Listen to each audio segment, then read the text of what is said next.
What happens when the uniform comes off, the structure disappears, and nobody hands you a clear map for what comes next? Welcome to Project Vanguard, where veterans and mission-driven leaders share what it takes to build America's energy future. I'm your host, Kevin Doffing. In this episode, I'm talking with Ken Webre, a Navy veteran who built a long career in the electrical and power space. What makes this conversation memorable for me is that Ken does not pretend the transition is simple. He talks plainly about the feeling which a lot of veterans know well, where you're capable and motivated, but still a little lost because the structure that used to shape your life is gone. Ken and I talk about what actually helps in that moment. Not just more information, not random credentials for the sake of looking qualified. What helps is trusted guidance, asking better questions, staying curious, and getting around people who can help you think clearly about what you want and where you fit in. There's also a deeper point underneath all of this. Veterans do not need to become somebody else to succeed in the next chapter. They need to stay honest, stay grounded, and bring the traits that already made them valuable in the military. If you're in a career transition, or you care about building better on-ramps for veterans into the energy and infrastructure industry, this conversation is for you. Let's get into it.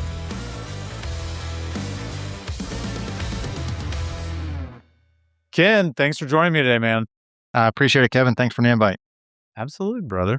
Glad that you could carve out some time from your busy schedule house jumping. Are you in Scottsdale? Are we in Baton Rouge?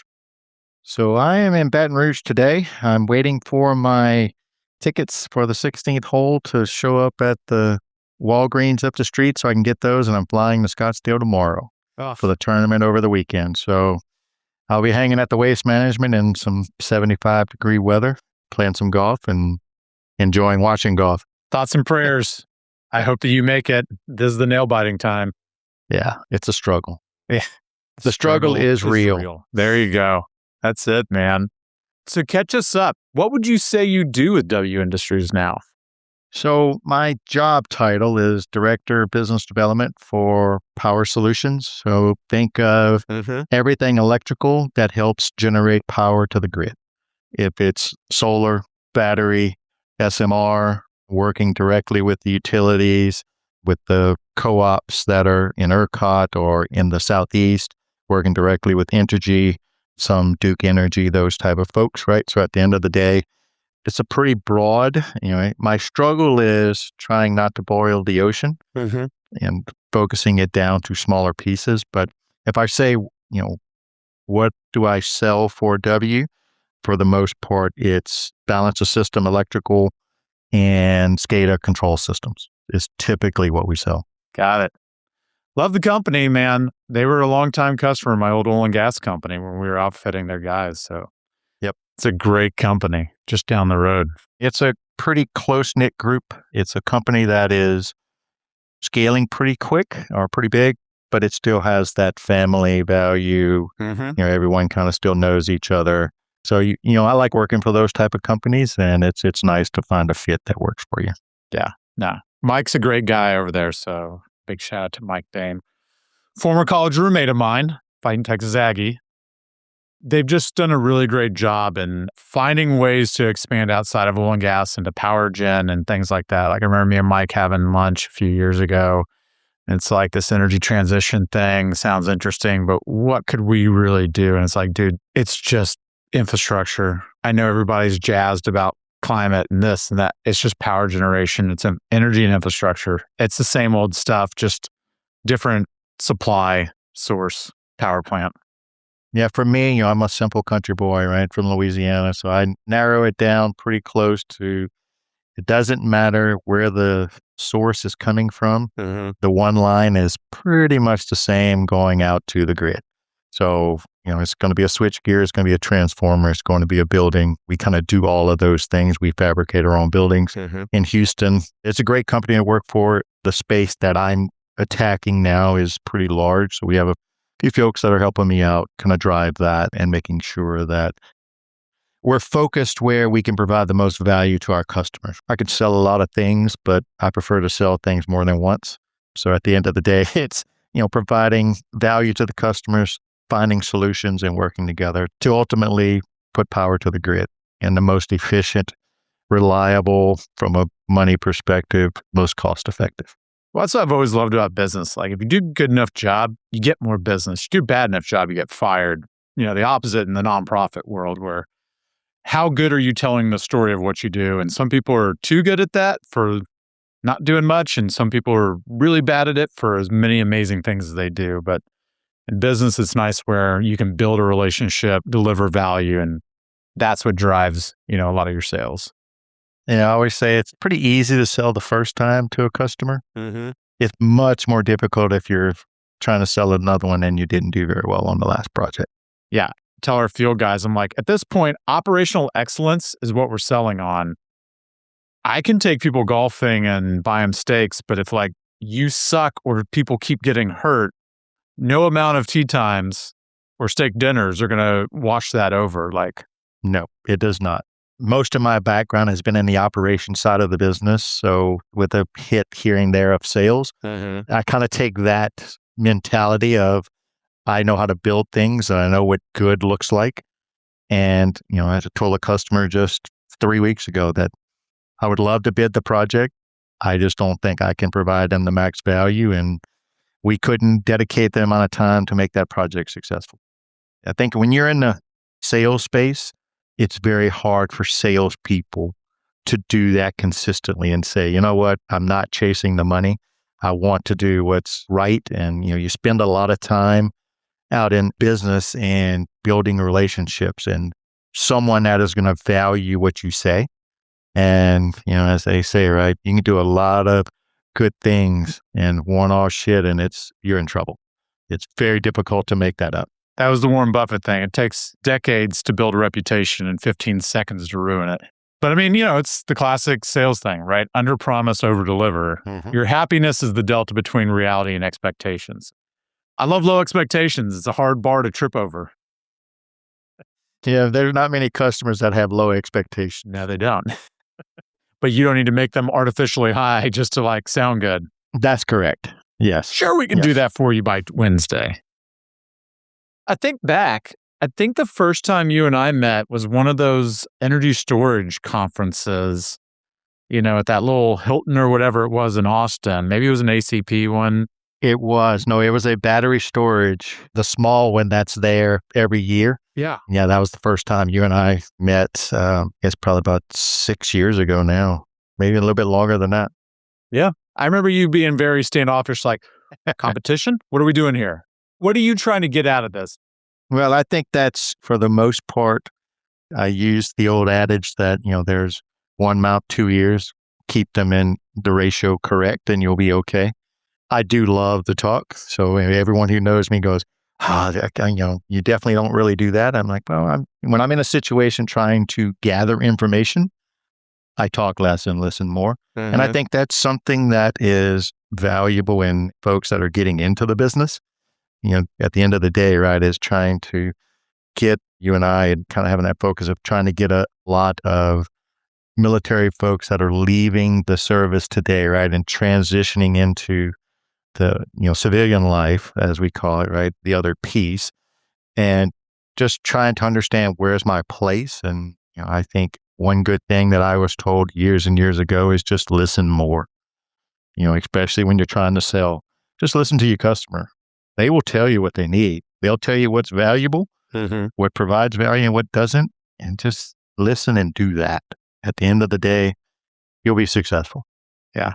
We need to start taking sales lessons to state capitals. And hey, man, just talk to your constituents. Listen to what they're saying. I don't know if they have the capacity to learn that, Kevin. I don't know. And I would like to say it's one or the other, but it's pretty much a blanket statement of they choose. Oh, no, that's institutional. Yes. I give them a little bit of grace. I mean, I got a little uppity on somebody not knowing energy stuff when I was in there talking at the Texas State Legislator's office. And then they started talking to me about healthcare and biotech regulations. And I'm like, oh, I have no idea any of the words you're saying. I just used all the words I know that are healthcare related in that last sentence. I can't imagine the things that are flying at you all the time with so much detail that it's impossible to keep up. Yep. And especially when that's not your area of expertise, right? As a politician. And Yeah. it's difficult. They do have a job that is, not the easiest to do. You're trying to make everyone happy, which we know that is impossible to do. And so apply the 80-20 rule. Well, speaking of that, I mean, you're stepping into a little bit more of that with the work you're doing as part of the Community Leader Fellowship with Project Vanguard in Louisiana. Talk about what's kind of on the docket and plan for this year in Louisiana. Yeah, so we have coming up, there's an event that is going to be happening in Lafayette where we will have community leaders, some folks from the legislature will be there, myself and Jimmy Sobel will be leading that. We don't have a date locked down yet, but I'll let you know once that kind of locked down, where we're bringing in not only the local community, but some statewide leaders and also some of the customers that are doing projects in the Acadiana area, which is there's a ton of solar projects that are going on in that area today that over the next probably 2 to 3 years will be a huge boom for that economy in those areas. And then you take in the big data center. What's driving that? I think from Louisiana is always, in my opinion, is kind of, we've had enough power generation. I think at the end of the day, there's been a little different in Louisiana because you come into it and you're trying to sell a solar, trying to buy some property or rent or lease some property from an owner. And Louisiana is built a little bit different because most of the farmers are still farming the property. So they have a totally different view on, I can make X number of dollars, doing this, but with the solar farm. But if I do that, me and my whole family are losing our livelihood of what we know how to do. And what's the long-term effect of that? Right. But then you have the other folks where they're kind of out of it. The younger generations don't want to farm. So like, my family, we lease the property to farmers, that come in and do it. So for us, it's a little different because at the end of the day, I'm not losing any livelihood. So I think the difference in Louisiana, Mississippi to an extent, but mainly Louisiana is the developers have figured that out and said, okay, we need to target the landowners that are leasing the property. The first question you should ask is, are you farming or are you leasing it? Yeah. And I think the folks that are doing that, that's what spurred this next gen of what's going to be happening. I don't think you'll ever see any wind farms here just because we don't have a consistent. Not a great resource. But at the end of the day, I think solar and battery is really picking up. Battery is a little less than solar. We do have a ton of land that's available right now, and specifically in. But look at what just happened in Texas. We had this winter storm. Could have been another winter storm Uri, but we have 77 times the battery capacity on the grid. And so, it's just turned out to be the Swiss Army knife that just like moves all this load flexibility, supply flexibility. It's a generation asset. It's a storage asset. It's a transmission asset. It's consuming, supplying. It just adds so much resiliency to the system, right? It's just kind of saved our ass multiple times. It does. I'm a battery guy. Solar is great. I think it has its place. I think batteries long term, because batteries can play in any space. I can put batteries, behind the meter sitting in a refinery, or I can put them wherever they need to be, right? And there's always going to be a need, because at the end of the day, the one thing the grid does not like is frequency regulation, bad frequency. Batteries help. That's why you're seeing now a ton of cohabitation between solar and battery. The batteries are doing a lot of that frequency regulation for the grid. The utilities like it, the downstream, transmission and distribution like it, and kind of getting into that. That's kind of my pet peeve is great. We're doing a bunch of things of putting power generation. And I saw, I think a couple of weeks ago where Texas is $9.4 billion, I think is what they're putting towards grid resiliency, upgrading T&D. Yeah, I'm literally drafting a letter to the lieutenant governor and the governor right now on our support of expanded transmission build out in the state. National security, economy, everything. We need to. At the end of the day, we probably has been 35, maybe 40 years since we've done any T&D upgrades in this country. It's great to put a ton of power to the grid, but if it can't get to where you need it to go, it doesn't really matter. Well, I mean, look at what happened in New Orleans. I mean, like they keep just building distribution lines because there's a better rate base case for it. But it's like, it's not hardened infrastructure. So every time a hurricane comes through, it just keeps crashing all these soft lines instead of like really grid hardened transmission that can support the city and, coastal communities. And it's like, man, like we need a different grid than we needed 30 years ago. For sure. And we should be asking, when you're talking to public service commissions here in Louisiana, I'm not sure quite what they have in Texas, but every state has that body. Yeah, we call it the Public Utility Commission, the PUC, but yeah, same thing. Correct. So kind of the same thing. And when these utilities, come up and ask for money, the first question out of those folks' minds should be, what did you do to harden the grid from the last time? Right. Well, I mean, you want to leave something better for the next generation, not like, hey, here's the same, shit sandwich I was served when I came in. Good luck, kid. Yes. Yep. That's the vision I'm starting to see from politicians and really from the utility. I mean, I think Entergy is somewhere around $12.5 billion, specifically T&D, nothing else. So it's a ton of money that's going out there. You're talking data centers and the hyperscalers right there, kind of doing that same piece. And what is going to be the next piece, right? I think we're a little behind. Utilities are never first adapters to anything. So all of that's behind. How does it play? Because one of the big things we're chasing now is modular reactors, right? At the end of the day, I think all of your hyperscalers, they're very risk tolerant. They're going to be the first adopters to these things. Yeah. They want to have control of their power. And when you're talking or you're saying, I don't need 4,000 acres of solar farm and batteries to power this up, I can do 10 acres of power that's going to supply everything and have my batteries sitting there for less than 100 acres. That's a win. And there's a couple of companies, there's some pilots running today. I would love to see the regulation that was kind of get updated. I know they're working on that at the Department of Energy. They're putting some pen to paper for those things because nuclear is not what it was 50 years ago. And let's have a different regulation and of how we're going to manage it moving forward. So speaking of 50 years ago, when you were looking at going in the military, what was that like? 50, but... What was it like back in the olden times? Probably a solid 40-some years. It wasn't 50. And I think you and I have had this conversation, and really what spurred me to get involved with the original thing, right, that we kicked off and tried to run there and really kind of spurred all the other things that we're doing today and from a veteran's perspective. For me, this was before internet, phone, like all of that stuff. You didn't have any of that stuff, right? So did you say before phones? Before phones that you can carry with you. Ken, you time traveler. Yes. Back then, you had no idea. You're like, well, what am I going to do? Do I want to do that? Is college where I want to go? You start there. And then, you're walking along a storefront and you see a recruiting office. And I think you asked, well, why Navy? Well, because it was the first one in the space.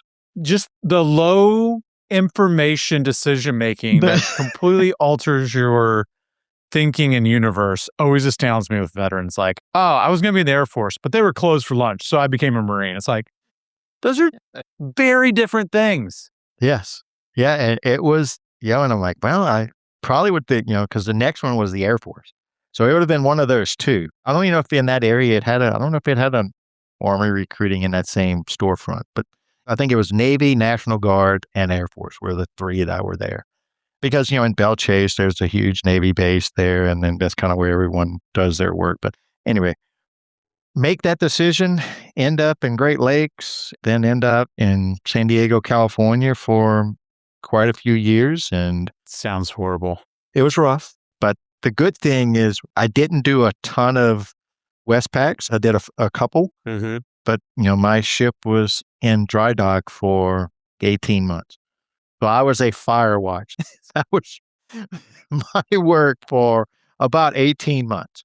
So I kept going back to school, and I think you were going to say I kept going back to the bar on the weekends and Fridays and Thursdays and Wednesdays and sometimes Tuesdays. Yeah. And the welder I was fire watching for was at one point was in the Crips in LA. So super nice guy. You get some characters in the military. Everybody thinks it's like Captain America. Yeah, I think at the end of the day, you make a decision to your point of, wow, I have no idea. And kind of what we are, I kind of do some coaching. I have a couple friends of mine that their sons, well, they're all in the Navy, but anyway, they come to me and say, hey, what do you think? And can we just have conversations about, yes, I tell them the Navy that I was in, 40 years ago is not the Navy of today. So I can only tell you from the things I do not think change, right? And at the end of the day, for me, that is the camaraderie, the guys that I was on the ship with, we can meet up in a restaurant or a bar somewhere, and it's like we've turned back the clock 40 years. Yeah. And we're having conversations about, we're not talking about kids, we're not talking about wives, we're not talking about anything else other than what we were doing on shore leave or the lieutenant or captain or whoever we were working for at the time. And that's all we talk about. And I think that is the part that draws a lot of folks to the military is, I played sports and things like that. And so for me, it was kind of that carrying forward of that same team atmosphere, taking it to the military. And I can like or dislike my time in the military, but it did shape the person and the man that I am today. I think ultimately it provided me with my first job that I had after I got out, because the guy that was doing the interviewing was an ex-Navy guy. And it just was would I have gotten that job without it? Probably not, because I had no experience doing anything else. Yeah. I really didn't have the experience doing that. But he's like, well, we know we can teach you that. So it's kind of that thing. Well, that's what I think. How many times it's like, oh, we can't trust this younger generation. It's like, we have 19-year-olds welding on ships that might have been doing bad things, driving tanks at 19. Mm-hmm.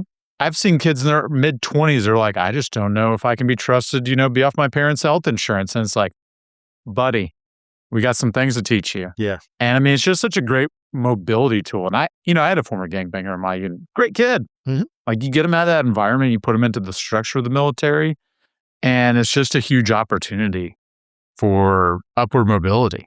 Yep. Everyone has to have goals and something to strive for, right? And you have two types of people in the military.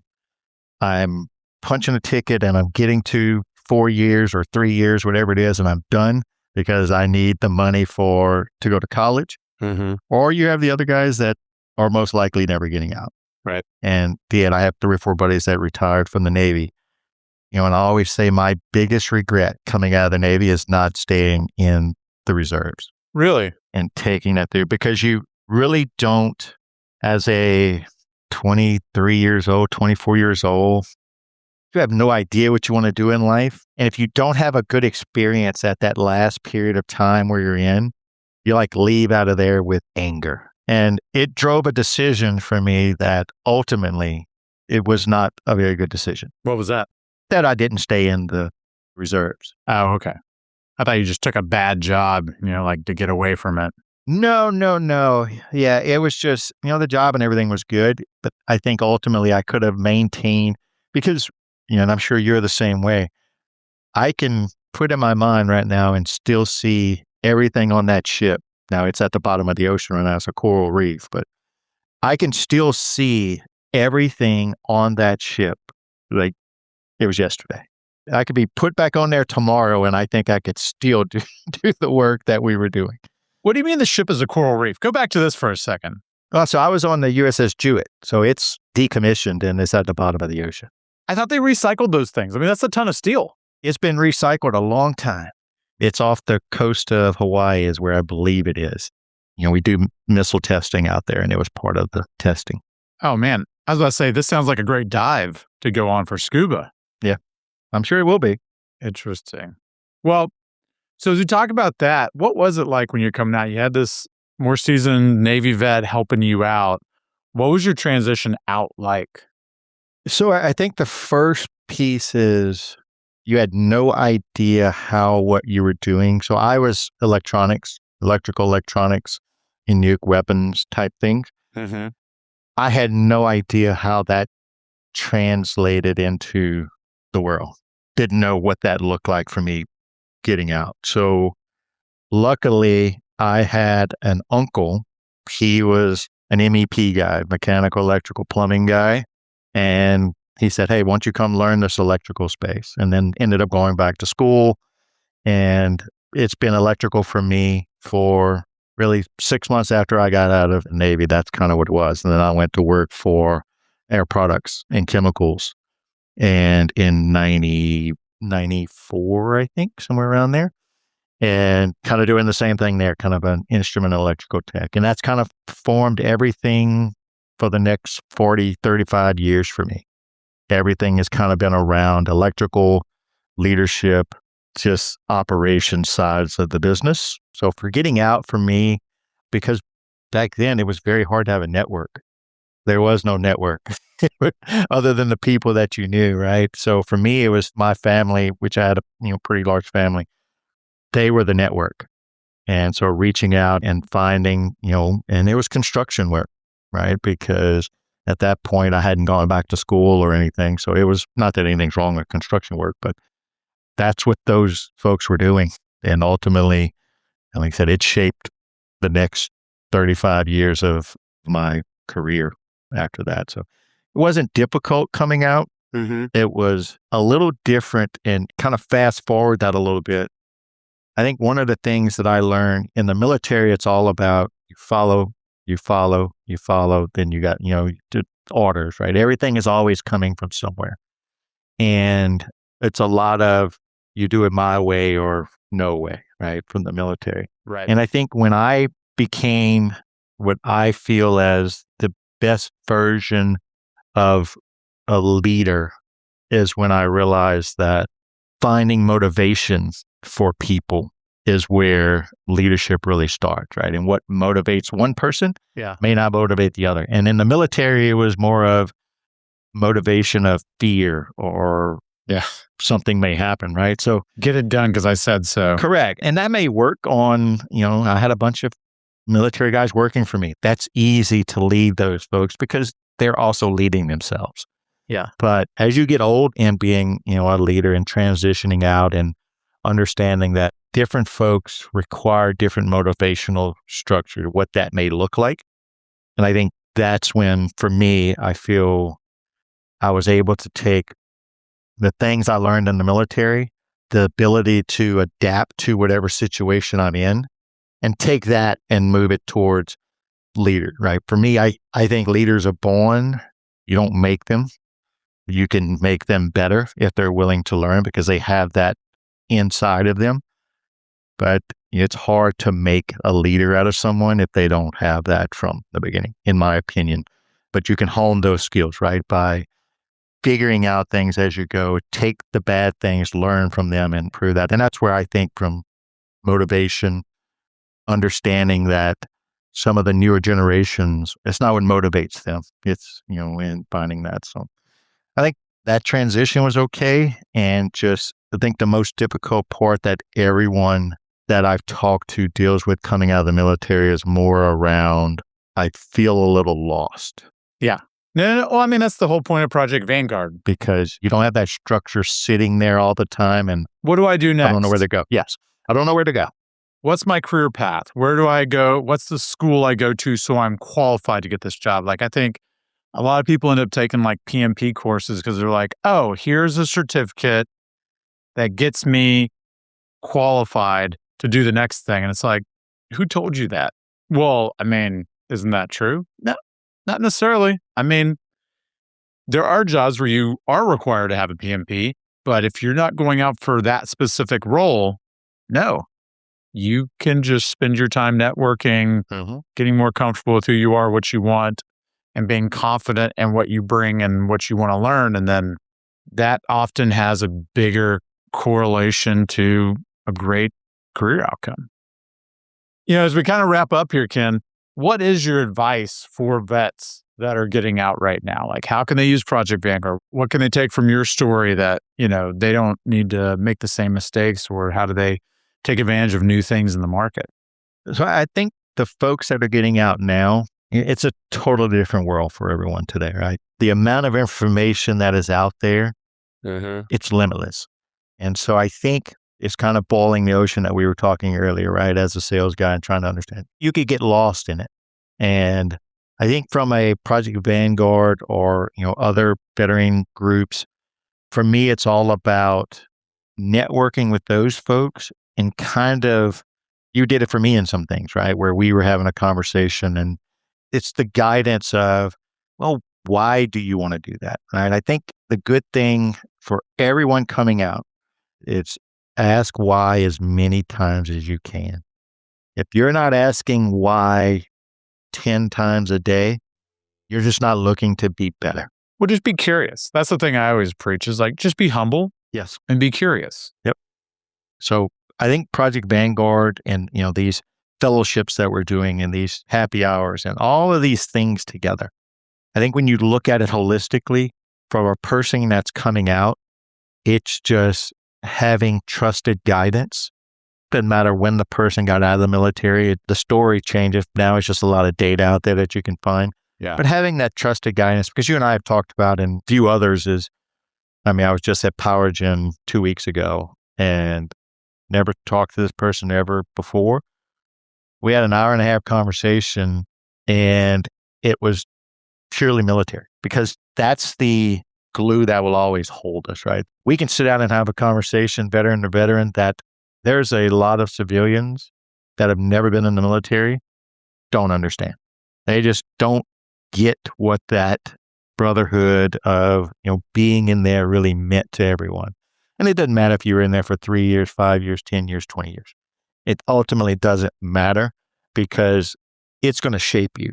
And, the other thing I'll always say is to folks getting out, don't lose who you are. Don't have someone tell you that you can't do this, you have to do this to be here. Yeah. Ultimately, and you can do that with a college degree, an MBA, whatever that is. Everyone has taken different paths to get where they are. Be you. And if you're genuine, it's very easy to tell the truth every time. It's very hard to replicate lies. Yeah. Somebody once told me I would lie more, but I don't have a good enough memory to do it. Exactly. You're always going to get caught somewhere in that. So just be honest. Yeah. Everyone's not expecting you to be the savior for their company. They're not expecting you to be any of that. All they're expecting you to do is show up, care about what you're doing, and treat it like it's your business. I love that. It doesn't matter if you're working for a $20 billion public traded company or a $50 million private company. When you're spending stuff, go, would I spend money on this? If I own this company, would I spend money on it?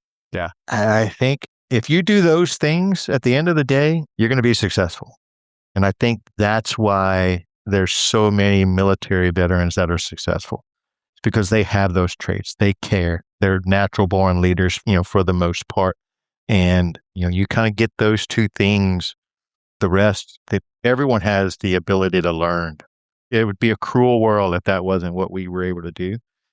Yeah. I mean, the military is built on it. Like, Barney Fife some stuff down. Yeah, because you come in, you don't know anything. Yeah. You have no idea. So that's kind of what I would tell everyone. Just be true to you. Don't try to be someone else and never step on someone's back to get somewhere else you want to go. Yeah. When you lower the ladder down, make it easier for the next guy and gal. Yeah. Well, Ken, man, I want to wrap it up there, but this has been great. I really appreciate you making the time, sharing your experience with everybody and the great work you do in Louisiana. I think the legislative day that we're going to have, in a few months from now is going to be great. And it's just going to be a lot of fantastic vets kind of sharing their military and industry experience. And that's what people need to hear because you can argue the ideology and the philosophies of whatever, but it's hard to argue with people's real experience. And that's what I think, you and Jimmy and the other folks that are going to be coming out in Louisiana are going to be a big impact for those legislators to hear. Yeah, just appreciate like I said earlier, appreciate the invite. We will, I think it's going to be sometime in April. Mm-hmm. So for everyone that's watching this, for the millions of people that are going to be watching this podcast, feel free to hit me up on LinkedIn, and we'll make sure that everyone's invited there, and go to, Project Vanguard. We have I don't think we talked a lot about the Slack community, but Oh, yeah. we have a pretty big community there. That's mentioned to some folks when I was in San Antonio just a couple weeks ago. Gave them the link, so I'm sure you've seen some added, jumping in there. So we're here to help. Everybody needs a little help. I think the military says, and for men in general, we don't like to take a lot of help. Take the help. We're here. Reach out to us. There's never going to be a veteran that says, if I'm not going to help you if you're willing to help yourself, right? Yeah. And so just reach out and talk to us. Yeah. I built the Project Vanguard because this is what I wish existed when I was trying to get in the industry. Yep. So just reach out to us. It's here. We're here, and we can help guide. We don't know everything, but we can get you in touch with everything. There's other people that may know what you're looking to do and kind of give you that guidance. And there's, you can go through a lot of them, and there's a ton of leaders, in the biggest corporations in the world, that they were military veterans and they have a lot of knowledge. Reach out, and just as you said earlier, be curious and want to learn. That's it, man. Well, Ken, thanks for your time today, brother. All right, Kevin, appreciate it, man. Thank you. All right, brother. I'll talk to you later. All right, thanks. Thanks for tuning into the Project Vanguard podcast. If this episode sparked something for you, share it with someone who's ready to think differently, whether it's about an all-the-above energy approach, how energy security is national security, or the veteran workforce in our industry. If you believe what we're building, a quick review goes a long way. You can do that wherever you get your podcasts. Until next time, keep up the fire.